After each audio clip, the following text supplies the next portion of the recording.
안녕하세요. 미국 증시에서 살아남기입니다. 지금 다들 아시다시피 지난주 제롬 파월 의장의 청문회에 이어서 실리콘밸리뱅크에서 촉발된 금융권 이슈로 증시가 거치게 흔들렸는데요. 특히 SVB 관련 금융권 이슈가 좀 심각해 보입니다. 그래서 지난 금요일 급락대 커뮤니티를 통해서 6달러까지 깨지더라도 6달러보다 더 아래로 깨질 가능성이 크기 때문에 더 보수적으로 접근하라고 말씀드렸고요. 사실 미국 증시 상황은 이틀 전 업로드한 영상으로 정리하고 소파이의 기술적 분석만 이어가려고 했으나 SVB 이슈 때문에 간단하게 좀 더 업데이트를 드리고 기술적 분석 공유 드리겠습니다. 따라서 이번 영상에서는 SVB 상황을 업데이트 드리고 같은 금융 섹터에 있는 소파이의 상황은 어떨지를 알아보고 마지막으로 소파이 차트를 통한 기술적 분석으로 마무리하도록 하겠습니다. 지난 금요일 영상에서 말씀드렸다시피 지금껏 연준과 그들의 통화 정책만 시장의 눈길이 집중되어 있었고 증시도 그에 따라 출렁여 왔었는데요. 지금 증시가 예기치 못한 SVB로 촉발된 금융권 이슈로 인해서 금요일 증시가 크게 하락하는 모습입니다. 현재 SVB는 문을 닫은 상황이고 이에 따른 여파가 밀려오고 있는 상황이에요. 실리콘밸리뱅크라고 하면 한국에 계신 분들은 많이 못 들어보셨을 은행이지만 사실 이 실리콘밸리 은행의 붕괴는 미국 역사상 2008년 금융위기 이후로 두 번째로 규모가 큰 은행 파산입니다. 이름에서부터 알 수 있듯이 실리콘밸리의 스타트업이나 벤처기업들과 밀접히 연계하며 스타트업 회사 자금과 직원들의 월급 등 벤처기업들의 돈줄 역할을 해오던 기업입니다. 그만큼 스타트업 회사들의 자금이 상당량 SVB에 묶여있다는 뜻인데요. 위 기사에서 보시는 것처럼 여러분이 아실만한 로쿠, 유니티, 로블록스와 같은 회사들만 해도 SVB에 주요한 펀드들이 묶여있었습니다. 그나마 로블록스나 유니티 소프트웨어 같은 경우 회사가 보유한 캐시의 5% 이하만 SVB에 묶여있기 때문에 영향이 덜한데요. 로쿠는 상황이 심각해 보입니다.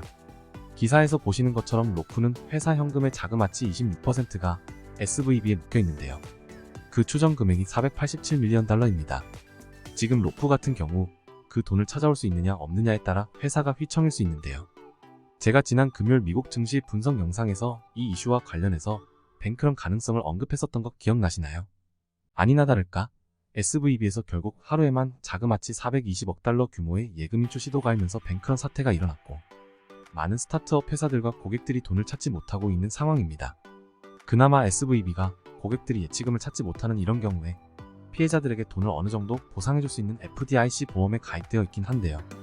하지만 중요한 건 이 FDIC 보험에서 예치금을 돌려받지 못한 고객들에게 보상해주는 금액은 최대 25만 달러라는 점입니다. 자, 로쿠가 SVB에 묶인 돈이 4억 8,700달러이고요. FDIC에서 보상받을 수 있는 최대 금액이 25만 달러입니다. 택도 없죠? 그 때문에 로쿠의 주가가 금요일 장후부터 약 마이너스 3% 빠진 모습입니다. 정리하면 지금 SVB의 파산으로 인해서 2008년 글로벌 금융위기를 겪고 난 지금까지도 아직 금융 및 은행 감사체계에 허점이 있는 것이 아닌지 의심받으면서 SVB뿐만 아니라 다른 대형 은행주들의 주가 또한 곤두박질 치고 있는 상황이에요. 핀테크 성장주인 소파이도 당연히 파이낸셜 금융주로 분류되고 그렇기 때문에 이 여파를 받고 있는 상황입니다. 이 때문에 최근에 4%를 다시 재점령했었던 미국채 10년물 금리도 순식간에 3.7%대로 추락한 모습이에요. 이만큼 추락한 이유는 SVB로 촉발된 금융위기 트라우마가 연출되면서 미국 증시와 비트코인과 같은 암호화폐 위험 자산들이 급락하면서 안전자산으로 취급받는 채권과 금을 사들이는 사람들이 많았기 때문입니다.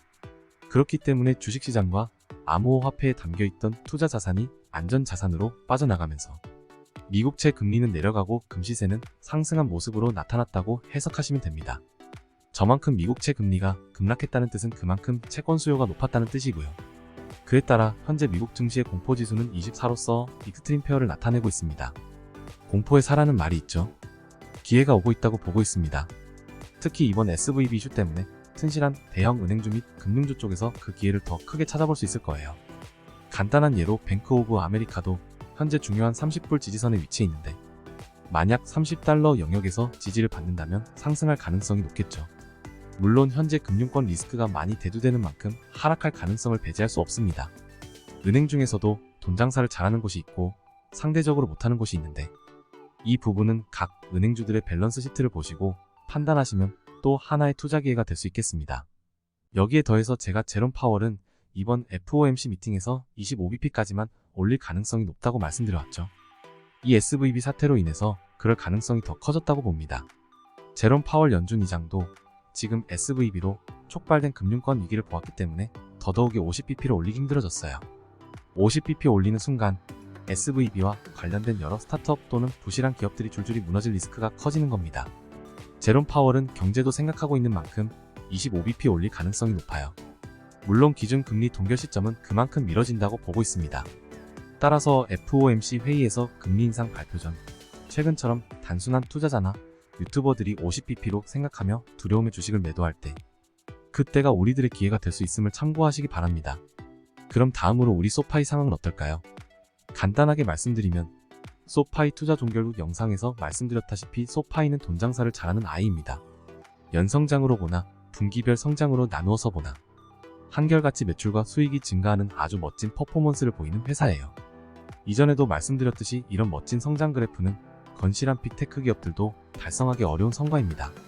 일반적으로 이런 성장을 찾아보기 어려워요. 만약에 여러분들이 기업을 발굴하시다가 이렇게 멋진 성장 그래프를 갖고 있는 기업을 발견하셨다면 사실상 그냥 매수하시면 됩니다. 따라서 금융권 리스크에 따라 소파이도 주가 하락 영향을 받고 있지만 소파이는 펀더멘탈과 퍼포먼스가 좋기 때문에 SVB와 같은 사태가 일어날 가능성은 없다고 보고 있고요. 이러한 점을 우리 앤소니 CEO가 바로 이날 금요일에 평단가 5.53달러로 18만 주를 매수함으로써 더 굳건히 자신감을 보여주었다고 생각됩니다. 참 앤소니 대단합니다. 그만큼 소파이는 SVB와 파의 영향을 안 받으리라는 확신인 거죠. 따라서 앤소니는 같은 날 소파이 자사주를 매입하면서 소파이는 SVB 자산과 연관되어 있지 않다고 밝혀주었습니다. 소파이 주주로서 다행스러운 일이 아닐 수 없네요. 이런 앤소니에 비하면 실리콘밸리뱅크 CEO와 경영진들은 정말 양심이 없어 보입니다. CEO 그렉 패커는 SVB가 붕괴하기 전에 360만 달러의 주식을 팔아치웠고요. 심지어 붕괴로 인한 감사가 들어오기 몇 시간 전에 임원들의 보너스까지 지급해버렸습니다. 고객 돌려줄 예치금도 없는 판인데 SVB 경영진들의 도덕성이 드러나는 대목이네요. 여하튼 결론적으로 소파이 펀더멘탈과 퍼포먼스는 탄탄하고 앤소니가 다시금 이를 증명해 주었으며 소파이는 SVB와도 직접적인 자금 연관 또는 이에 따른 손실이 없음을 알려드립니다. 다음은 기술적 분석으로 가시죠. 매물대 차트를 보시면 이제는 저항선이 되어버린 6.3달러 부근과 그 아래로 5.92, 5.48 그리고 5달러 부근의 각각 매물대가 보입니다. 이를 확대해서 보면 지난 금요일에 주가가 5.48 지지선도 뚫리면서 5달러 지지선을 향해 내려가는 듯 했으나 우리 앤소니 매수 물량과 함께 거래량이 터지면서 5.58달러로 말아올리면서 마감한 모습이죠. 우선 거래량이 터졌고 캔들 차트의 아랫꼬리가 몸통 이상으로 길게 말아 올려준 모습은 주가 흐름에 좋은 신호입니다.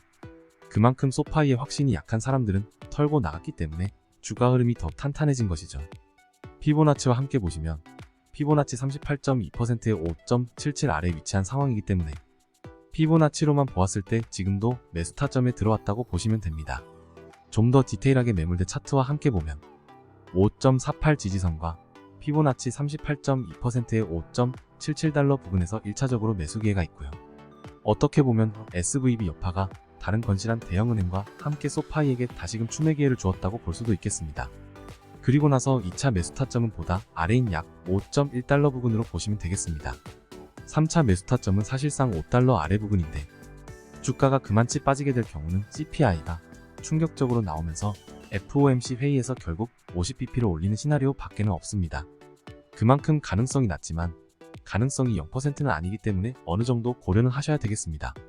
따라서 매수 타점을 정리하면 다음과 같겠습니다. 지금도 괜찮은 매수 타점이 있고 사실 지금 사도 우리 앤소니 형과 비슷한 평단가로 산다고 볼 수 있겠습니다. 늘 말씀드리지만 매수할 때에는 꼭 분할 매수 하시길 바랍니다. 마지막으로 기본적인 보조 지표들을 보시겠습니다. RSI는 지속적으로 하락하면서 과매도 구간으로 넘어가고 있는 상황이고요.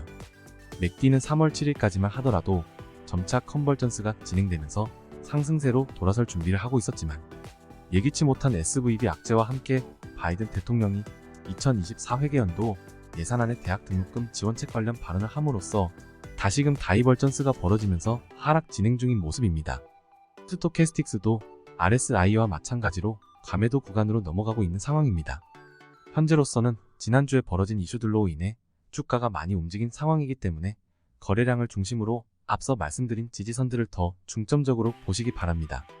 또한 다음주 CPI가 정말 이번 증시의 흐름을 깨부수고 베어마켓으로 되돌릴지 아니면 다시금 상승 랠리를 줄지 결정하기 때문에 끝까지 집중하시기 바랍니다. 끝으로 현재 미국 증시 흐름에 대한 내용은 이틀 전 격동의 미국 증시 영상에서 보다 자세히 다루었으니 안 보신 분들은 영상이 끝나고 올라오는 추천 영상을 클릭하셔서 참고하시기 바랍니다. 끝까지 봐주셔서 감사합니다. 구독과 좋아요를 누르시면 올해 포트폴리오가 2배 이상으로 불어나실 거예요.